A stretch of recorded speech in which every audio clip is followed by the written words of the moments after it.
Grabar. Listo. Bueno, grabando. Ahora sí, chicos, chicas, pues ese primer corte estuvimos dedicados a ver todo lo que era arte precolombino, es decir, preconquista, por decirlo de alguna manera. Todas esas, digamos, expresiones artísticas, estéticas, sociales que habían digamos, en estos territorios, en lo que es el continente de América antes de la llegada de los españoles y vimos pues que había una variedad supremamente amplia en cuanto a orfebrería, cerámica es como lo que más siempre ha habido como registro. También el tema de la arquitectura y cómo a veces, muchas veces esa arquitectura está alineada con los astros, como en el caso de los aztecas, los mayas, que tenían una visión muy amplia con el tema de la astronomía. Y digamos que se podría decir que eran unas estructuras ya muy organizadas y unas cosas muy avanzadas, porque cuando vimos los mayas, pensar que ellos ya concebían el número cero, mientras muchas culturas no lo hacían, ya les permitía como abarcar cifras mucho más grandes, les permitía abarcar, digamos, como unas unidades de medida mucho más amplias que las que de pronto se han utilizado hasta el momento incluso los griegos, ¿sí? Otra cosa también es que cuando se dan eh, digamos, cuando estas culturas prevalecían, a veces hay como lo que les decía en algún momento, a veces hay como una idealización de que estas culturas eran paz y amor y tampoco era así. De hecho, parte del éxito de, digamos, de que los españoles hubieran, o que los españoles hubieran tenido tanto éxito, precisamente fue una serie digamos, como de cosas internas que habían, ¿sí? Es curioso porque pues cuando llegan en las balsas de España, de Europa y todo esto, obviamente en cantidad de personas nosotros éramos muchos más, nuestros ancestros eran muchísimos más. Pero digamos que en cuanto a organización, en cuanto a estrategias de guerra, en cuanto a tecnología, incluso para la época, pues los españoles ya tenían una ventaja, ¿sí? Habían sistemas como el cacicazgo, por ejemplo, donde el cacique lideraba, el cacique daba una orden y todos iban detrás. Entonces, claro, si llegaban a capturar el cacique, ya no había quien pudiera como seguir un legado ahí con eso, ¿sí? Había culturas también que dentro de sus profecías tenían previsto la llegada de dioses, la llegada de seres que salían del mar. Entonces, claro, cuando llegan los españoles y tienen sus trajes plateados y se dice que no lograban ver las balsas, entonces los veían prácticamente salir del mar. Obviamente creyeron que eran estas divinidades y pues eso permitió que fueran un poco más dóciles. También había muchas rencillas entre territorios, entonces como que había una serie de factores sociales, como los que puede haber hoy en día, digamos, en ese contexto, que permitieron que los españoles, o que facilitaron el camino a los españoles por todas esas rencillas que vean ahí. Si de pronto hubiera habido una organización mucho más sólida, macro, en ejército, en estrategia, en todo, pues digamos que hubiéramos podido tener una ventaja. Lo que pasa es que de pronto en nuestra cosmovisión no estaba, digamos, una idea tan elaborada de guerra como de pronto sí ya la tenían los españoles, ¿sí? En ese momento, pues digamos que España era el imperio español. Eran ellos conquistando otros territorios, era el rey a la cabeza, era, digamos, todo en función de adquirir más riquezas, de expandir territorios, tal cual como pasó, como vimos de pronto cuando Alejandro Magno comienza a tomarse Egipto, Grecia y termina siendo el Imperio Romano, bueno, algo muy similar, ¿sí? Pero también es curioso saber, bueno, antes de seguir aquí, si de pronto en algún momento alguien quiere hablar, pues prende el micrófono, no hay problema, ¿sí? Sino que yo ahí ya empecé a grabar y como para que nos rinda, ¿sí? Por eso esa discusión y ese debate de lo que es las estéticas postmodernas, pues que ya hay un término que se llama decolonizar, que se está pues como ganando muchos espacios y es precisamente acabar con esos discursos homogenizantes en los que Europa tiene la razón y va a abarcar pues todo con una forma específica de verse, de actuar, de comportarse, de pensar, ¿sí? Después de la Segunda Guerra Mundial comienzan a haber otros discursos y entre esos aparece el de decolonizar. Al hablar de colonizar ya se comienza a plantear la posibilidad de que ya lo hemos escuchado, ya se habla más de eso, ¿no? Por lo menos cuando yo estaba en el colegio, les conté hace 8 días, ahí me pintaban a Cristóbal Colón súper bonito en un librito y llegaba en el barquito y la pinta de la niña de Santa María, pasa amor. Y hacían obras de teatro y todo el cuento con esto. Y claro, uno crece o uno, digamos que empieza a concebir que fue algo súper natural, súper normal, pero en últimas fue una invasión, ¿sí? Se replantea esto de conquista porque, o de descubrimiento más bien, se replantea este tema de descubrimiento porque cuando llegaron acá los españoles, acá sí había una estructura social y había como una división política además, ¿sí?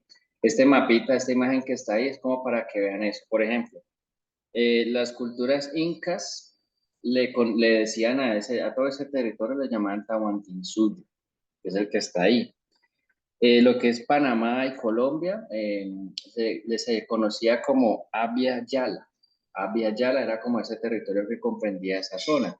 Es decir, ellos en su concepción, en su idioma, en su contexto, entendían que allá al norte estaba algo, acá había algo, acá había algo, acá había algo, tenía un nombre y dentro de ese nombre había unas ideologías y unas cosmovisiones muy distintas. ¿Sí? No era como que estuvieran ahí en la selva, pues como sin tener conocimiento de nada, no, o sea, este mapa ya habla de que habían unas concepciones de que habían cosas allá y se hablaba de eso, a lo mejor por momentos con estos caminos, eh, pues son espacios que pueden recorrer casi todo por tierra, ¿sí? Uno puede de aquí de Cali salir uno a Argentina por la Panamericana sin problema. Eh, se concebía que habían otros lugares, entonces los incas le conocían a sus territorios como Tahuantinsuyo, Panamá y Colombia, Abya Yala, los aztecas como el Semanahuac, que es el que está ahí, y en el norte, lo que sería ahorita México, Guatemala y todo eso, Anahuac, ¿sí? Entonces, claro, cuando uno ve esto, uno dice, pues madre, ellos tenían ya una noción de continente. Había una noción de continente, que de pronto no teníamos las balsas ni la tecnología para decir, vamos a ver qué más hay, pero dentro de lo conocido ya había, digamos, como una especie de organización que permitía, como, digamos, saber de que había una civilización ahí, ¿sí? Por eso el tema de que no nos descubrieron. De alguna manera aquí ya había algo. Entonces, los españoles salen de allá, digamos desde 1400, comienzan a hacer sus viajes, comienzan como a indagar, comienzan a explorar otros territorios. Acuérdense que eso no fue Europa básicamente conquistando otros territorios, ¿sí?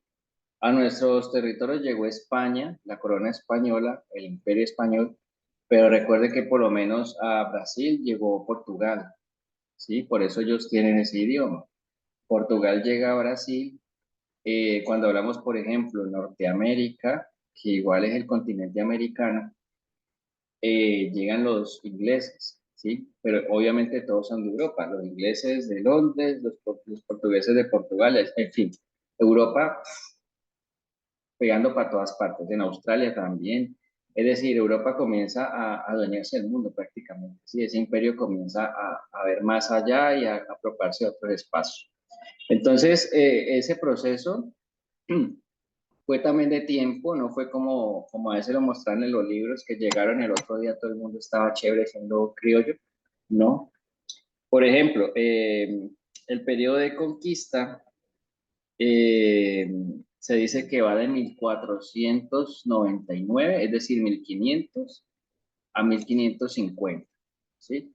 De 1500 a 1550 es como que llegan, ¿cierto? Porque piensen en la fecha de Cristóbal Colón, 1492, es casi 1500.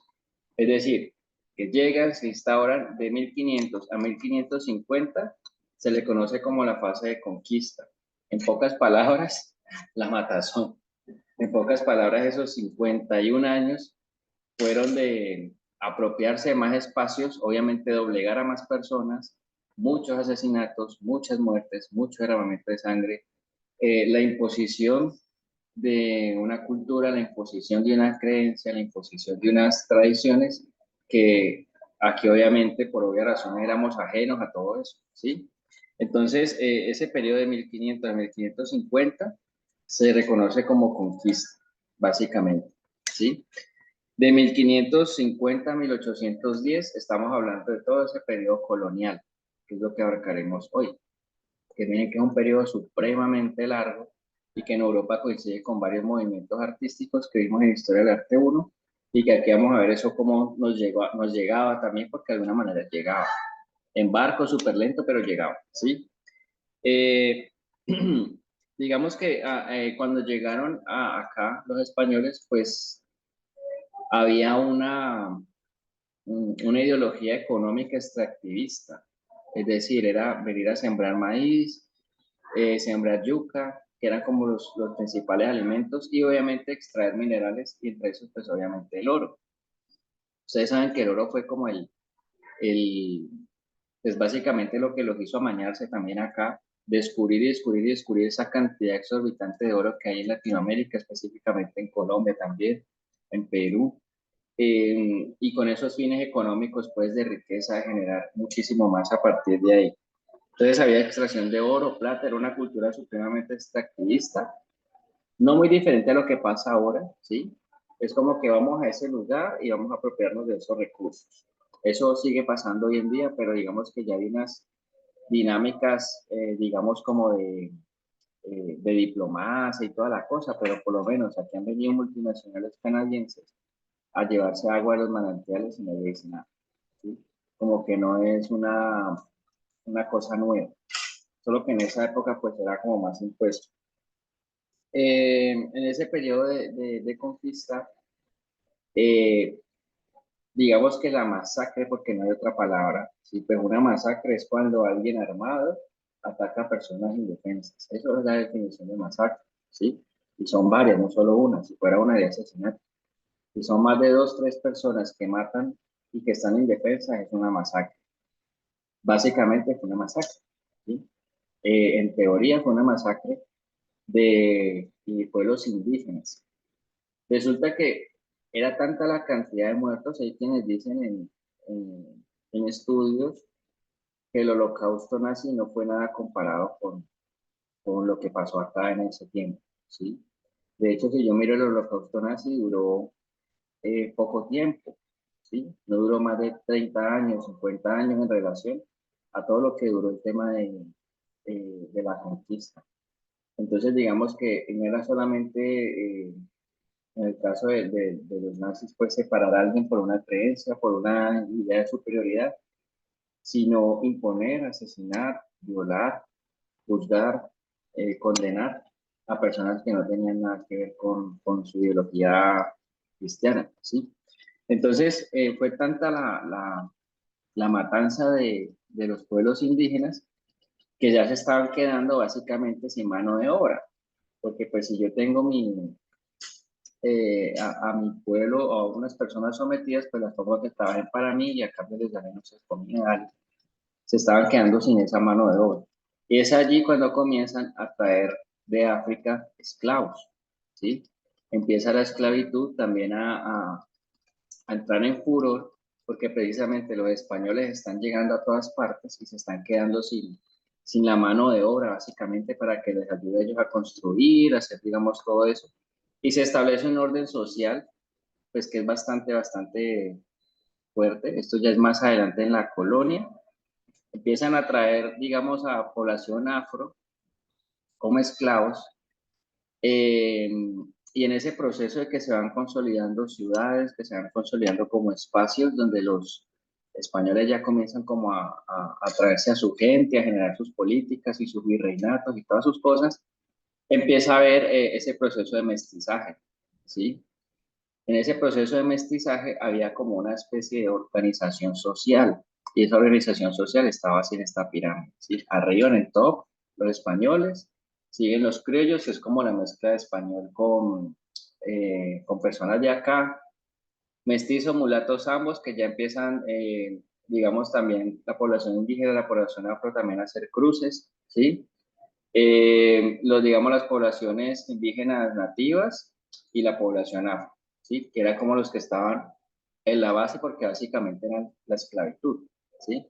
Entonces, digamos que ese era como el orden que se tenía en la época colonial, que si uno se pone a ver, después de la Segunda Guerra Mundial, que cambia el discurso al posmoderno y hablar de las minorías y todo esto, de alguna manera seguía igual, ¿sí? Porque es que ese discurso homogenizante que les decía ahora, de que para que el mundo sea algo vamos a aprender todo lo mismo, vamos a ver toda la misma historia, vamos a hablar todos igual, ¿sí? Que por una buena razón todo eso se cae y comienzan los discursos a hablar de minorías, a hablar de feminismo, a hablar de machismo, a hablar de racismo, a hablar de todas esas cosas que se hablan ahora, porque es como decir, mire, ese discurso que usted está haciendo es muy chévere, ¿sí? Pero siempre está el español arriba y siempre está la ideología de ustedes por encima de la ideología de todo el mundo y eso ya no sirve, ¿sí? Si eso sirviera, no hubieran habido dos guerras mundiales, básicamente. Ese es como el mensaje del siglo pasado, como que ese proyecto que ustedes como españoles y como gente súper iluminada tenía de sociedad, pues miren que eso no sirve, ¿sí? Si hubiera servido, no hubiéramos tenido tantos muertos en dos guerras mundiales que fueron el acabose, ¿sí? Entonces, digamos que esta época colonial sí es bien fuerte, ¿no? Es todo básicamente partiendo de violencia. Nosotros, o el resultado de lo que nosotros somos, es básicamente de guerra y violencia. Por eso tampoco se le extraña a uno eh, que siempre hayamos tenido violencia, que siempre hayamos tenido como esa diferenciación social tan marcada. Históricamente, pues hemos visto en otros periodos siempre ha habido eso, siempre ha existido. Pero aquí particularmente esa violencia está como arraigada y como desde esos cimientos, ¿sí?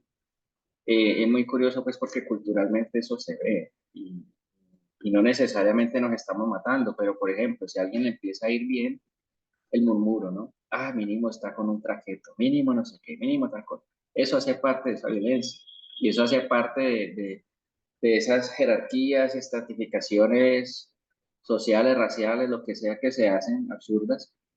Y está ahí muy en la cultura, lo que yo les decía el otro día, esta cosa tan cultural que se naturaliza, que es decir, le hago el cajón, ¿sí? Esa frase le hago el cajón, eso viene por allá, esos españoles que veían como, no sé, cómo Sebastián de Belalcázar se iba a quedar con un pedazo, y por allá su ayudante Juan de Ampudia decía, no, yo me voy a quedar con otro también, ¿sí?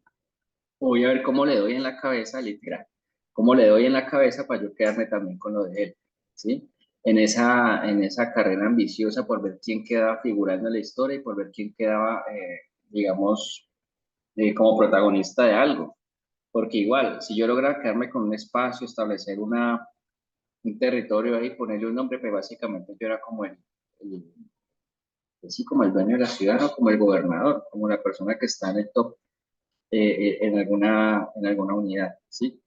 Entonces, obviamente llegan, esclavizan, matan, imponen una creencia, imponen una cultura y básicamente de tanta masacre, de tanta muerte, pues no queda más que doblegarse a esas voluntades que vienen muy ajenas a todo, ¿sí? Eso impera obviamente el aprendizaje de un idioma, el bautizarse, ¿sí?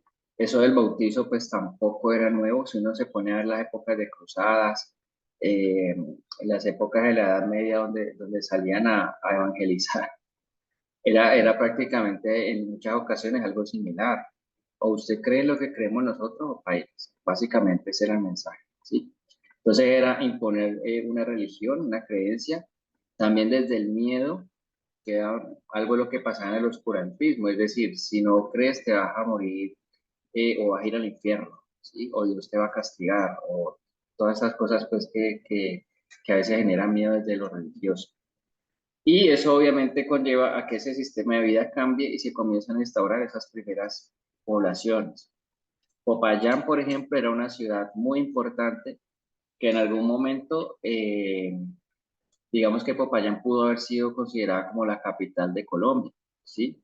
Porque por ahí era el paso, ¿sí? De hecho, no sé si conocen Popayán. En Popayán hay unas calles que sean muy coloniales, que se han conservado pues de la época y hay una estética ahí bien particular, ¿no? En esa parte de la zona donde están las casitas blancas y todo esto, eso tiene un nombre, San Pedro, bueno, se me va. Pero es bien interesante cómo era un lugar de paso, porque pues de Popayán yo puedo pasar Ecuador, de Ecuador pues ya puedo pasar a Perú, es decir, como que era una zona bien estratégica, tanto militar como comercialmente. Entonces Popayán fue como una especie de puerta con los territorios de más al sur, ¿sí? Y por otro lado estaba Cartagena, que básicamente era el único puerto que era, digamos, como legal para hacer comercio y para atraer gente y para, bueno, movilizar cosas. El único puerto legal en ese momento aquí en Colombia era, que en esa época no era Colombia, era Cartagena, ¿sí? Nosotros sabemos que está Buenaventura y digamos que por otros espacios uno pudiera llegar. Panamá, pues en esa época estaba más pegado acá, pero Cartagena se estableció como ese lugar legal para hacer trámites. Y acá, espere que me salte mucho. Yo voy a compartir. No sé si hasta ahora hay alguna inquietud, duda. Recuerde que ahí me pueden desmentir si estoy equivocándome en información. Me está diciendo que termina en 10 minutos la reunión, como así? Yo le puse 2 horas. No puede ser. En 10 minutos no puedo dar toda esa información. Eh, quiero compartir otras cosas. ¿No? Como, ya. Eso. Decía mostrar.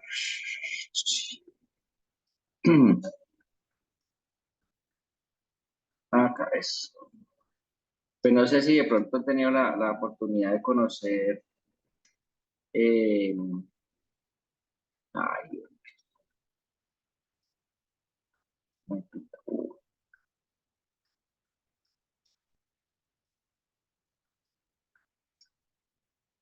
eso.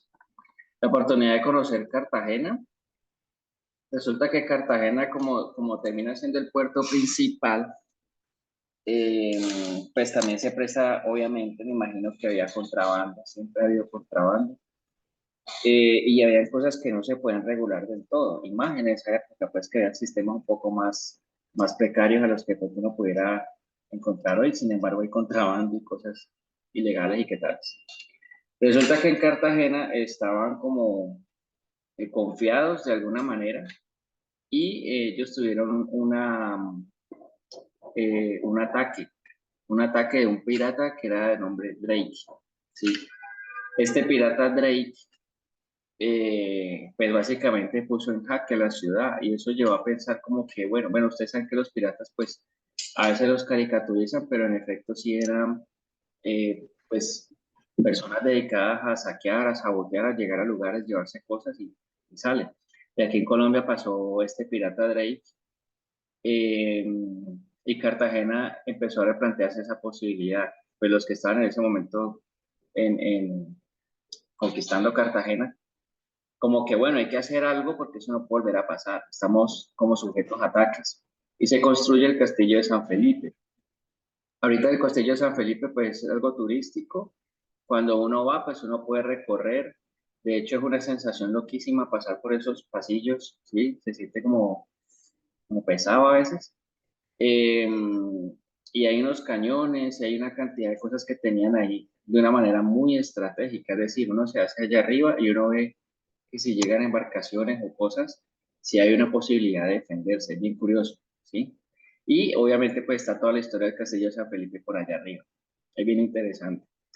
Entonces digamos que se construye la muralla, se construye el Castillo de San Felipe y la ciudad pues digamos que queda un poco más protegida, digamos, de posibles ataques, de futuros ataques también. Aquí tenía este señor, fue el pirata que llegó por acá a querer llevarse cosas también, Cartagena, ¿sí?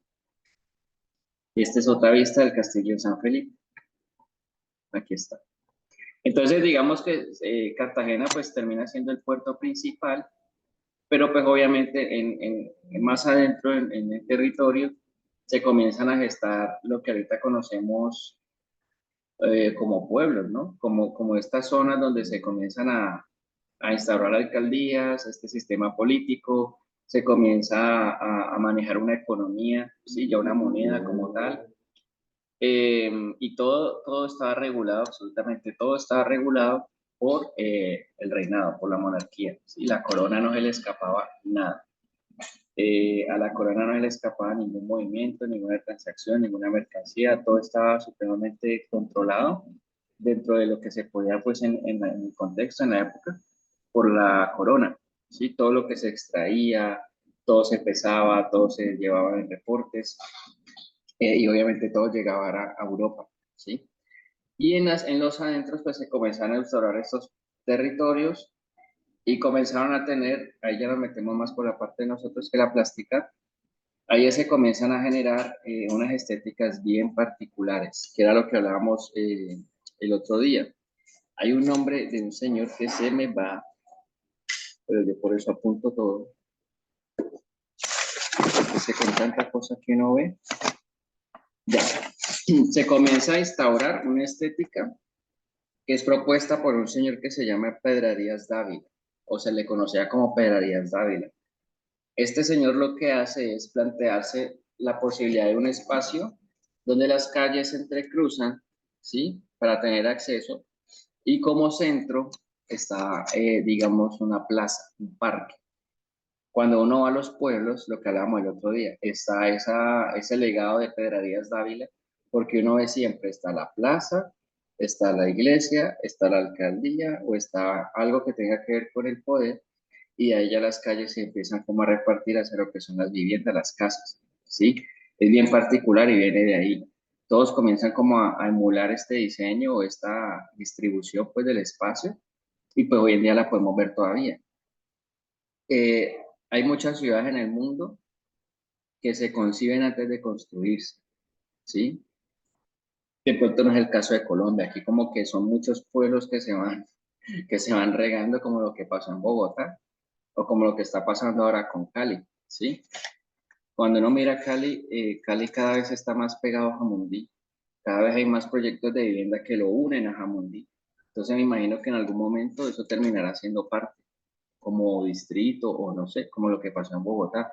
Se comenzó a distribuir, pero no hay una planeación urbana. Es decir, por eso a veces tanta congestión con vehículos y todo, porque es que son las mismas calles de hace 70, 80 años, pero hay más gente, hay más carros, hay más cosas y no hay una eh, digamos, como una planeación, ¿sí? Hay ciudades en el mundo que sí son planeadas y se estructuran en papel y luego se construyen, pensando precisamente en eso. Y casi todas tienen como una parte central y la ahí surge todo, como Roma. Por eso dicen que todos los caminos llegan a Roma, ¿sí? Y Pedrarías Dávila planteaba algo un poco similar en cuanto a esa estética de una plaza central, una iglesia, los centros de poder, pues que eran alcaldías, bancos y todo esto, y las calles que ya comienzan a expandirse ahí. Es bien interesante eso. Y también, pues obviamente el tema religioso, el tema de las iglesias, que traen una estética ya bien particular, este tema de las cúpulas, ¿sí? Estas cúpulas que se ven mucho en el barroco, ¿sí? Acá también atrás se ve otra. Por dentro también el tema de la imagen, pues súper importante. Habían también cosas en oro, muy del barroco. Y hay una arquitectura también muy interesante. Acá, esto es Cartagena. Ah, no, esto es Tunja, perdón. Esto es Tunja, ¿sí? Que de hecho Tunja es una de las ciudades que tiene eh, más conservación de esa parte colonial, ¿sí? Pues que ahora le decimos histórica, de esas partes históricas, pues, de la colonia como muy fiel o sin muchas modificaciones a como en realidad fue en Tunja, ¿sí? Que llegó alguien más de la luna. Chicos, chicas, me va a tocar cerrar y volver a entrar, no sé por qué. Me dice que se cierran 10 minutos, yo no me acordaba que Zoom hace eso, tanto tiempo sin usarlo. Entonces voy a cerrar, vuelvo a entrar y por el mismo enlace. ¿Listo? No nos demoramos nada. Entro y salgo. Ya ven.